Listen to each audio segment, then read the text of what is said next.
You're listening to BYU-Idaho Radio. I'm Nathan Lenahan, and today I'm joined by Allison Andersen. She's the production manager of this season at the Idaho Falls Opera Theatre.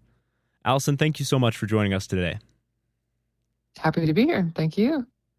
So before we get talking about the upcoming production, I was just wondering if we could get a little bit of background information on yourself so our listeners could learn more about you.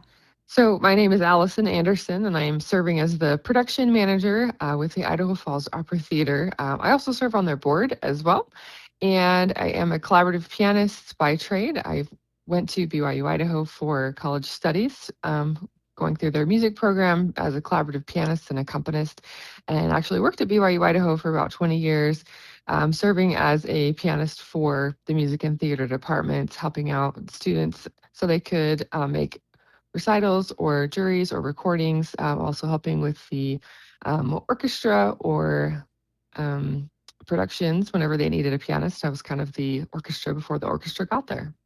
Nice. And so as the production manager for the Opera Theatre, what does your job entail? So as a production manager, my responsibilities include to oversee the budget and then also to help recruit any of the people that we need for the production, and then to help facilitate any conversations if there's any conflict or if we need to solve any problems. My job is to just help make sure that the operations run smoothly. Nice. And you said, so you're the production manager for this season. How many productions do they do per season? They do one large-scale operatic production, which is always in the spring, the second weekend of April. And then in the fall, they do a fundraising concert that usually is about September, October. And that the board chooses a theme that they then gear all the music around and invite the community to come and audition to help create that concert. Right. And so could you tell us about this upcoming production they have coming up on the 10th? Of course. So the Opera Theatre will be performing Gianni Schicchi and Buoso's Ghost. And we kind of figured it as kind of like a two opera evening. So Gianni Schicchi will be first, and Gianni Schicchi is about a family who has had one of their relatives pass away who is very, very rich. And the family is coming into Florence to hear the reading of the will, to see what they've received.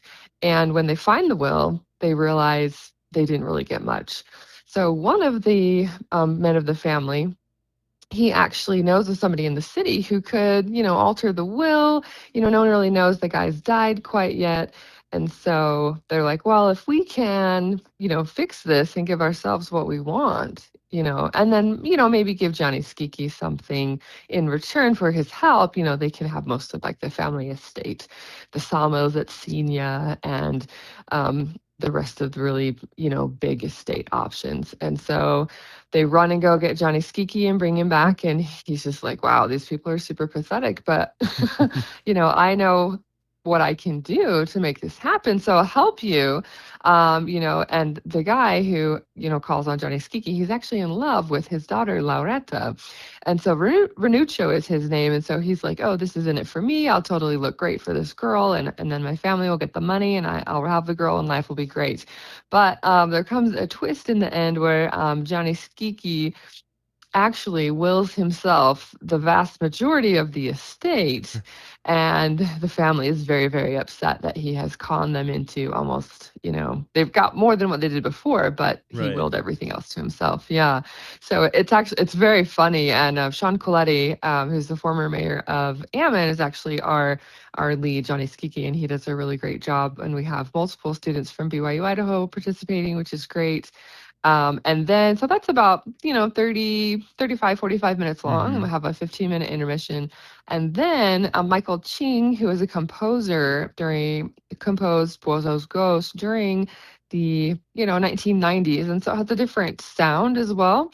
So you have like kind of the more operatic expectation of there's big soaring lines and lots of movement in the orchestra. And then since this next one was written during the 1990s, it's more focused on the rhythms and kind of a little more experimentation is what it'll sound like compared to the other one. And that's about 35 minutes. And Buoso's Ghost, Michael Ching, the composer, thought, well, what would happen to the family members after, like what happens in the story. So they kind of go through this whodunit of, well, you know, if we don't get the money, well, then Gianni Schicchi must have killed. Buoso is the man who's passed away. And so they go through this whole like trial. They bring in this magistrate and they're like, he did it. He poisoned him. We have all this, proof, whatever. And Gianni Schicchi's like, I didn't do that. There's no way. And so he actually turns it on them again and portrays the ghost of Buoso and saying that he has found a note that he had taken his life. And the family, he's like, I'm going to tell them because I know you guys did it. And so they kind of like back away and they're like, oh, just kidding. You can have this. You can have this back. Don't, get us in jail. And so in the end, Schicchi wins again. Wow. So if I understand this right, Gianni Schicchi and Buoso's Ghost, these are two separate operas, but the second one is a continuation of the other written by someone else? Correct. Okay, that's really interesting. And I'm glad you said the name of those because when I looked online and I saw those names, I was like, there's no way I'm going to pronounce that right without hearing someone else say it first.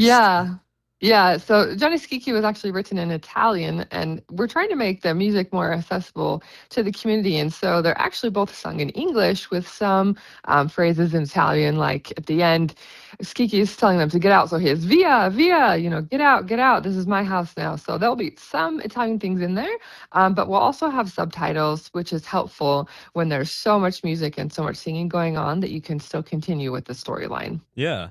So how many people are involved in this production, cast-wise? Oh, goodness. We have about 15 cast members. We have a couple folks that are playing multiple roles. Joey Tanner, he's playing 3 roles. He's the magistrate. He's the doctor that comes to examine. And then he has another role. And then we have Jane and Lisa that are playing also like nuns and then like assistants to the doctor. So we have about 15 people with a couple people doubling up on roles that are, a little bit smaller, that really a bit more to manage. Okay, nice. And is it the same people who usually are involved in throughout the productions in a season? Or do you rotate them around to get different actors and singers in?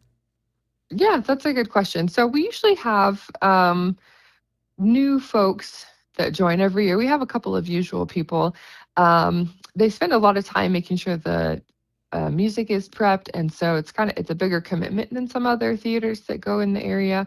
And so we do have a couple of people that come back over time, but there's not always one person that's always cast. Yeah. And how long will this be showing for?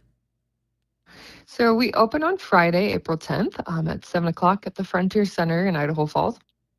And then we have 2 more performances. One will be Saturday evening, the 11th, and then Monday, the 13th, also at 7 o'clock. We do have a director's chat at 6:30. You can hear we have 2 directors. We decided to kind of go co-direct, so we had kind of 2 different looks on the opera. So we have Monique Mapes, who has a master's in theater, and then we also have Lana Joy Smoot, who has a master's in vocal performance and is actually a professor at BYU-Idaho. And so you can also meet with them and our music director, Roger Evans, who's done music in Idaho Falls for years and years and years. And at 6:30 each evening, you can come early and come sit right up close to the stage and ask them questions and have them hear kind of how their vision and how they put this all together. So we'll do Friday, Saturday, and then Monday of next week. That's great. And how does the Idaho Falls Opera Theatre decide on which productions, which operas to do for the season? That's a really great question. Every year, their board actually decides on what they're going to do.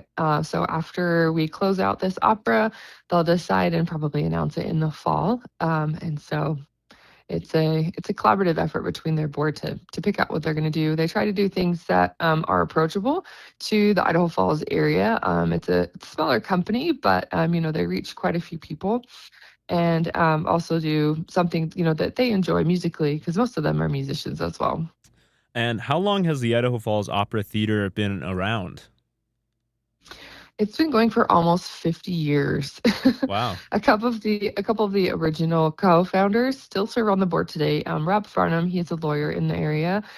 He's been serving as president, I believe, since it started. This is only my 2nd year here. Mm-hmm. And then Joan Tallman, who also is a vocalist as well. She's been serving on the board for about the same time. I started about in the, let's see, late 70s, early 80s.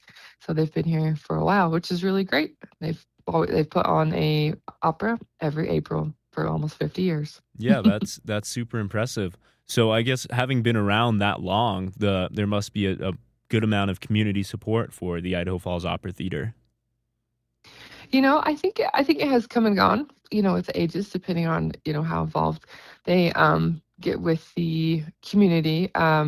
Sometimes there's a lot of board members, so there's a lot of people that are involved in bringing people. Our board is kind of small right now, so we are small, but we are mighty, I believe. Yeah, and how did you yourself get involved in the opera theater specifically? So growing up here in Idaho Falls, I always knew it was available, and it was around. I've been to several growing up, and then when I went to college, I'd been accompanying and working as a freelance pianist, and so some of the people from the opera theater would call the university looking for pianists or people that wanted to be involved. So I was very, very involved with the opera program that's available at BYU-Idaho, and so we just kind of crossed paths where there are people from my growing up that knew I played piano. I took lessons from my aunt, Kathy Alstrom, for a very long time, and she knew of people that needed a pianist, because you always need a good pianist.